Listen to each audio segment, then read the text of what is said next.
Hey bookworms!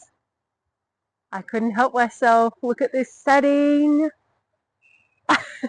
I'm up in my backyard and I thought I would change settings for a January what I read this month vlog for a change because the day is just spectacular here and look at this spot in my garden. It's amazing. It's a little bit windy, so if you feel yourself swaying, you're actually being held up by an obliging tree at the moment. You're in a tree. So there you go. Look at you. Look at you swaying in that tree. So if you can romanticize that a little bit and just go with that aesthetic. You're in a tree. Um, and we're going to talk books while you're in that tree and I'm hiding here in my garden.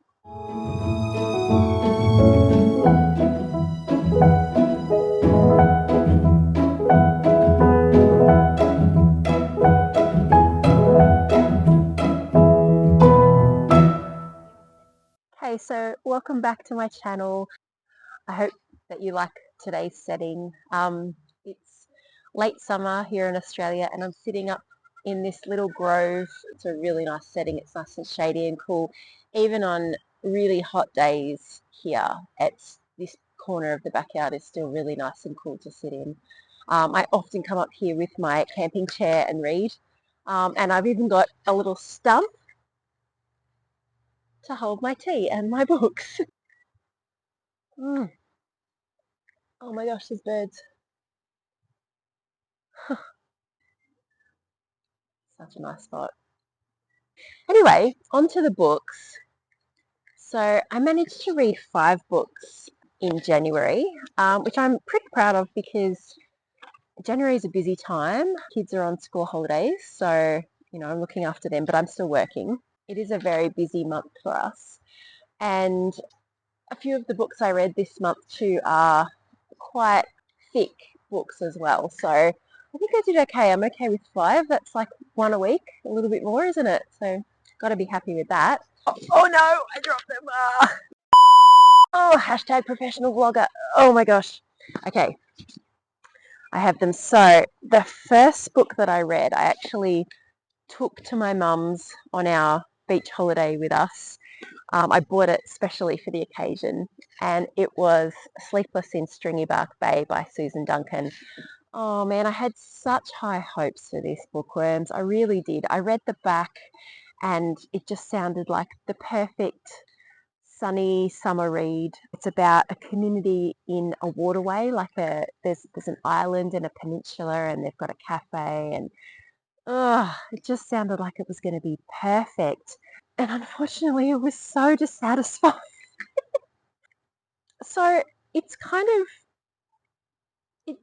the blurb reads like a mystery, like a cozy mystery kind of thing, but it's just not really. Like the person that they describe as being the most likely killer, someone gets killed in the book, and is the person who did it. There's no real mystery, and there just isn't, like, as I was reading it, I was like, surely there's a twist here. There's something going to happen, or there's more to this than what I'm reading, surely.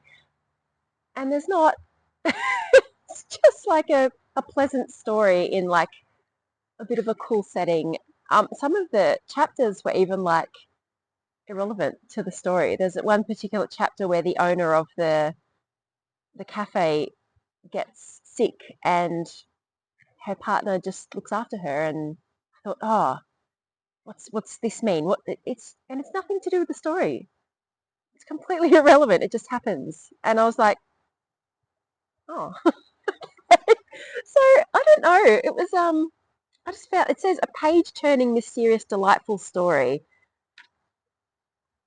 Oh yeah, I guess so, but I wouldn't say it's mysterious. You know what? You know who it is from the beginning, and I just found this deeply dissatisfying. The setting is beautiful. Everyone around this community gets around on the waterways on boats, and it's like a fishing village, and that's kind of cool. It's a nice little community. But yeah, don't read this if you like to predict the end of a mystery because you'll be really unsatisfied with it. But yeah, I think what did I give it? 2 out of 5. Okay, the second book that I read in January, and this was by far my favorite book that I read in January. This was brilliant. It was on the shortlist for the Miles Franklin Literary Award, and I think it actually won a prize, and it's well deserved. And that's Chai Time at the Cinnamon Gardens by, I'll probably butcher this, apologies, Shankar Chandran.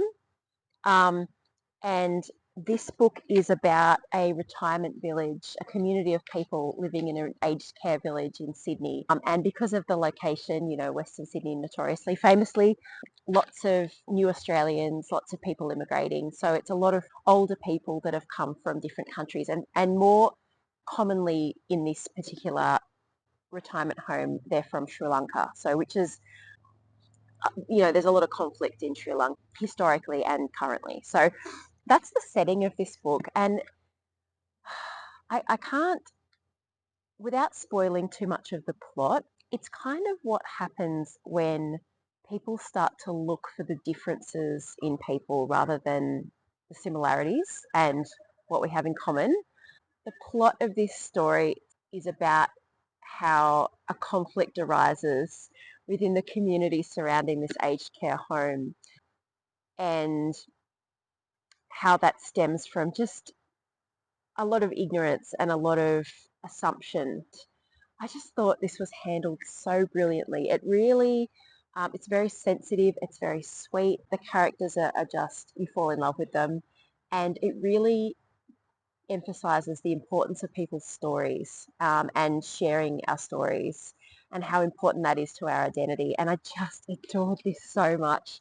Highly recommended Chai Time at Cinnamon Gardens. It was beautiful, and any award that it received was really well deserved.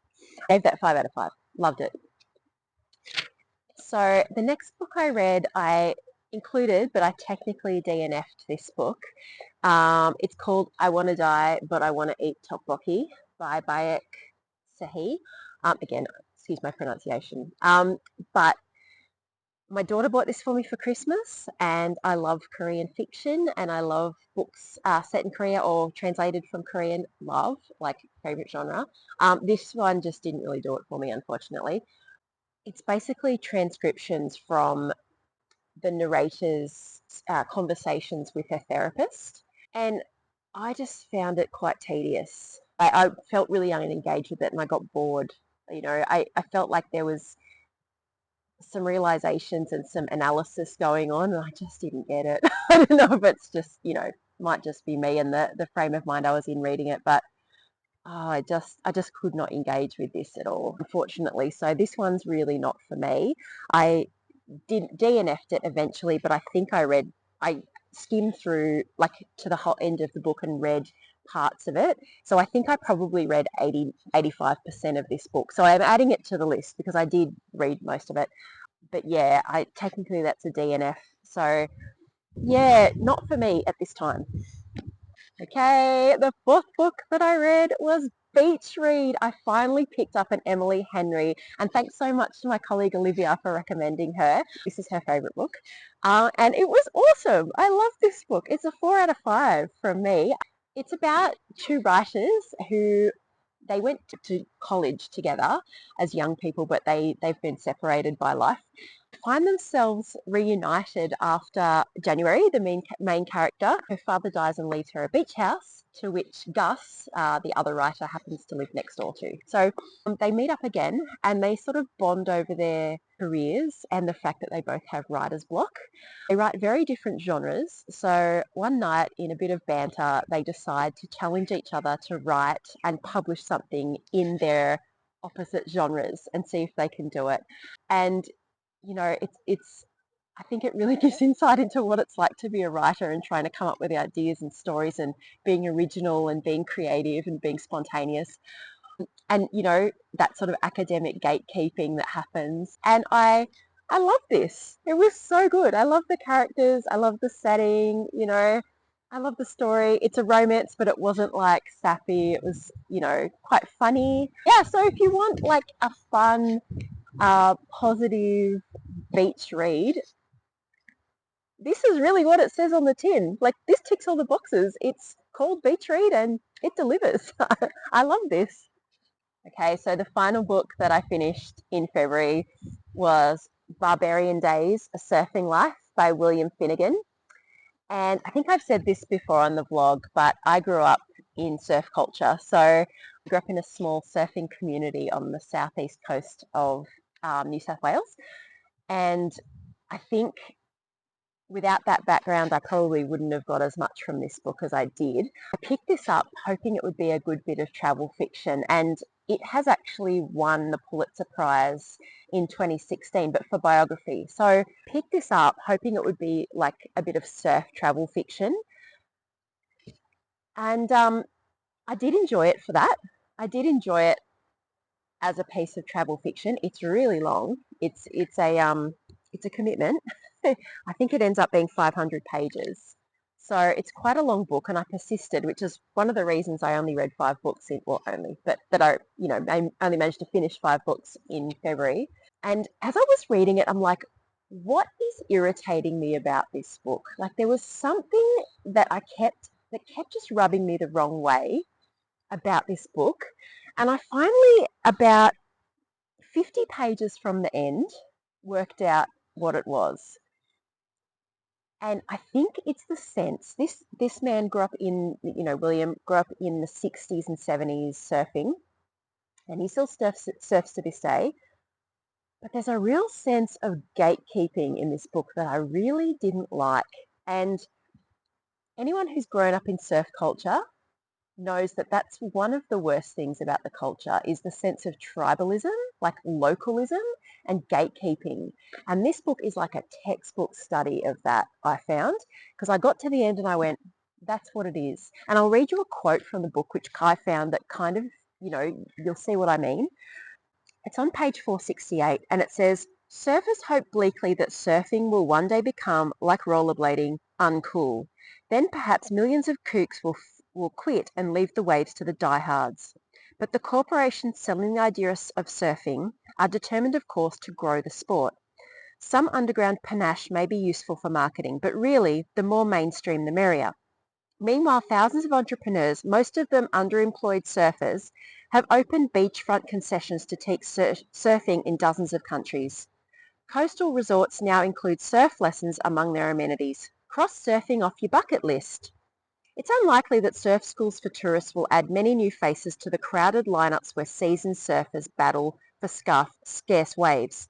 Still, I find it unsettling when random Manhattanites jauntily announce that they surf. Oh yes, they say, they learned how on vacation last summer in Costa Rica. Do you see what I mean? There's this sense all the way through that he's a real surfer, and if you're just looking at the sport, you'll never be a real surfer like him. And people who want to just take it up and have fun with it shouldn't bother. You're not in the group, you're not cool. What is that? What's that all about? Like what? You're not allowed to start something new. You're not allowed to just do it for fun. You have to be serious. You have to be a professional. You have to have started 50 years ago or you're never going to be a real surfer. Like, I hate that. I hate it. I think that's dumb. And also, I think it's really, really self-unaware because it's like, dude, you were a beginner once. And the reason people are going to the places that you talk about in these books is because you went there. You let people know about it. You wrote a book, man.